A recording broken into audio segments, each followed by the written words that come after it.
Welcome back to my channel. आता दिवाळीच्या सुट्टीमध्ये गावी गेलो होतो, तेव्हा गावातल्या देवाचं देवदर्शन घेतलं। तर हे होतं महादेवाचं मंदिर, सर्वात पहिले होतं ते। आणि हे गणपतीचं मंदिर आहे गावातलं। याआधी आमच्या गावामध्ये गणपतीचं मंदिर नव्हतं।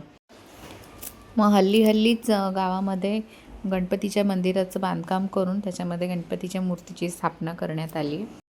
बाहेरचं वातावरण तर बघा किती मस्त झालं आहे। ढग आले आहेत, पाऊस नाही आहे पण ढग आहेत आणि वारा पण सुटलेला आहे।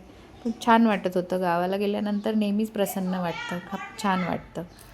हे बघा, हा आहे मंदिराचं प्रवेशद्वार। मंदिराच्या बाहेर तुळशी वृंदावन आहे।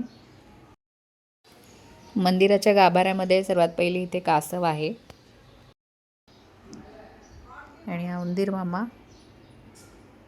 जसं उंदीर मामा काळ्या पाषाणामध्ये आहे, तसं गणपतीची मूर्तीसुद्धा काळ्या पाषाणामध्येच आहे।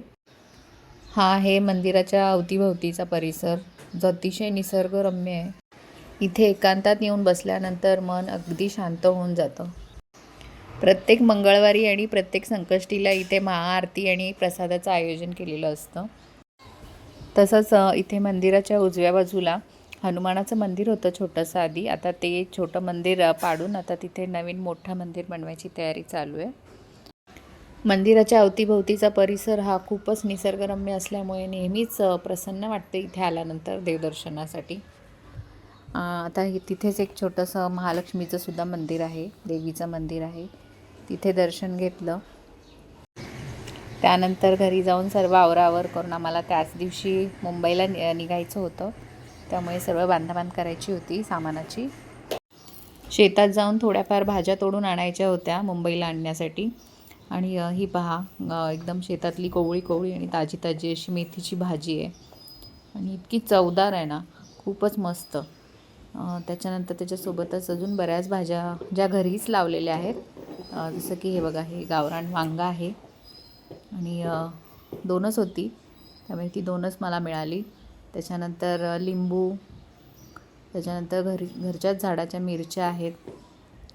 त्यानंतर घरच्याच कारल्याच्या वेल्याला 2 कारली आलेली होती, ती सुद्धा दिली आईंनी।